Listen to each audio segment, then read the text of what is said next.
Paul has been proposed to join the club by President David Metcalf and seconded by Vice President Peter Berry. Surely a conjunction of Rotary stars. But first of all, Irving, would you like to introduce Paul to us all? Thank you, Mr. President. Fellow Rotarians, it gives me great pleasure to introduce Paul Wilson to you today. Until 2 months ago, I didn't know Paul Wilson existed. And the first point of contact was when he signed up to our club website. From that, I obviously get in touch with whoever signs up the website and try to find out what their interest in our club is.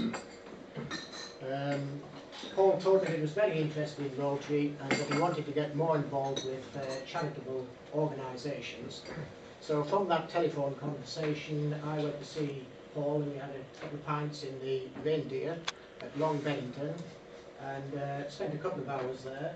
And from that interview, if it was, or discussion, I soon found out that Paul was a very interested person in Rotary. He was keen to further his own ambitions to get involved in charitable work, and to me it seemed that Paul had done also a lot of research into Rotary. He knew quite a bit about our own club from our website, and he'd also researched district and RIBI and RI. He'd already researched that, so it became very apparent very quickly that Paul was very interested in our organisation. I know with his enthusiasm and personality shown in subsequent meetings we've had with him, involving other members of our Rotary Club, that he will be a huge asset to our club. Fellow Rotarians, I trust you will make the effort to get to know Paul and his company, and can I commend Paul Wilson to you all. Thank you, Irving. Well, I have to say a few words now, Paul, so you know I like saying a few words, but no, I'm going to say a few words. To remind you all that the object of Rotary is to encourage and foster the ideal of service as a basis of worthy enterprise, and in particular to encourage first the development of acquaintance as an opportunity of service, second high ethical standards in business and professions, and the recognition of the worthiness of all useful occupations and the dignity of each Rotarian's occupation as an opportunity to serve society. Third, the application of the ideal of service in each Rotarian's personal, business and community life. And of course, fourth, the advancement of international understanding, goodwill and peace through a worldwide fellowship of business and professional people united in the ideal of service. Rotarian Paul, would you like to stand up now? Rotarian Paul, you've been elected a member of this club because we believe you to be a worthy representative of your vocation in sympathy with the community and internationally. Being a member of a Rotary Club carries responsibility. The basis of Rotary is friendship, and so we ask you to come regularly to our meetings and to take part in our activities and events with enthusiasm in order to develop the acquaintances you've begun to make into the friendships that will last for many years. It is, however, sometimes difficult to balance competing demands upon one's time and resources. Many Rotarians put family first, followed by one's job or business. As if these are neglected, then your Rotary will surely suffer as well. To guide you along the way, we have a simple 4-way test to help you in what you might say and do, and I'm going to read it to you. First, is it the truth? Second, is it fair to all concerned? Third, will it build goodwill and better friendships? And fourth, will it be beneficial to all concerned? The Rotary motto is service above self. We believe it to be no idle phrase, but should represent an attitude to life which we have to practice in different ways according to our own capacities and circumstances.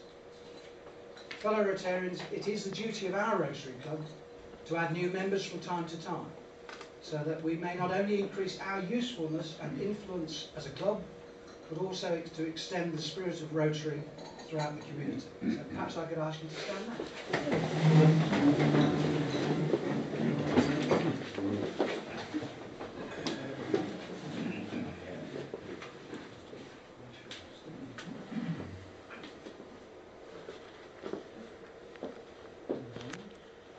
And let me say, I welcome you, Rotarian Paul, not only to membership of the Rotary Club of Grantham, but also into the greater friendship of Rotary throughout the world. Our badge is very small, but it will identify you as a member of a worldwide movement, and so it represents a great deal, and I ask you to wear it with pride. Fellow Rotarians, I now introduce you to Rotarian Paul Wilson, who is our very first technology infrastructure architect and whose classification is computing. I charge you all not to fail in your duty to Rotarian Paul as a new member of our club and our first new member in 2011.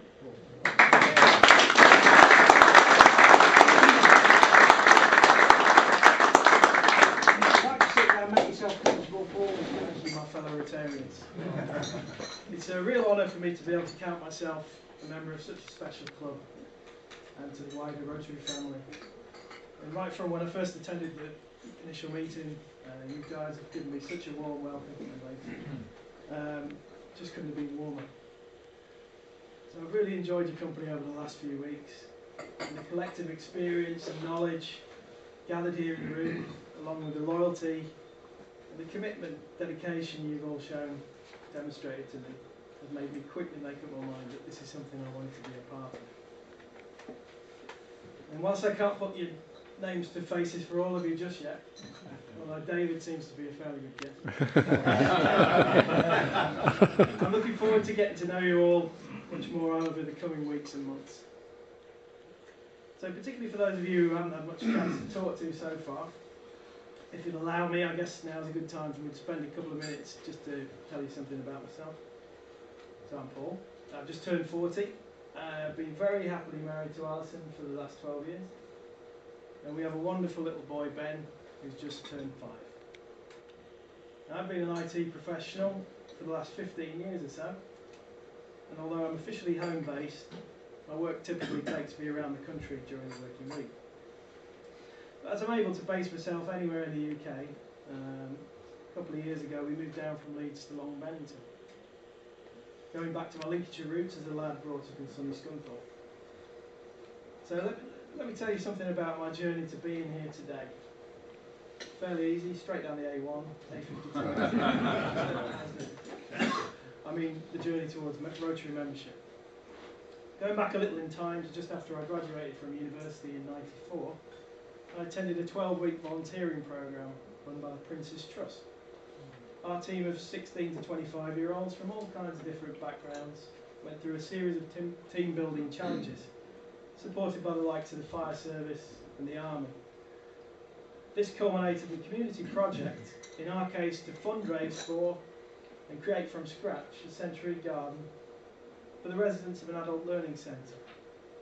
I still look back on that whole experience with such an enormous sense of pride in what we achieved, and that stayed with me all these years.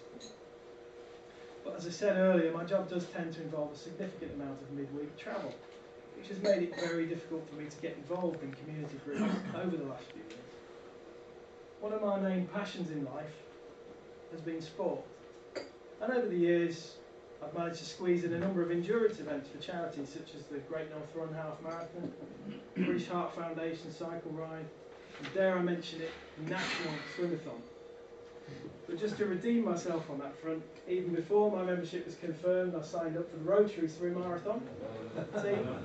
Yes, I'm pleased to have here some additional sponsorship funds I've already collected from my friends and family. My other great passion is writing, and having been a member of various online writing communities in the last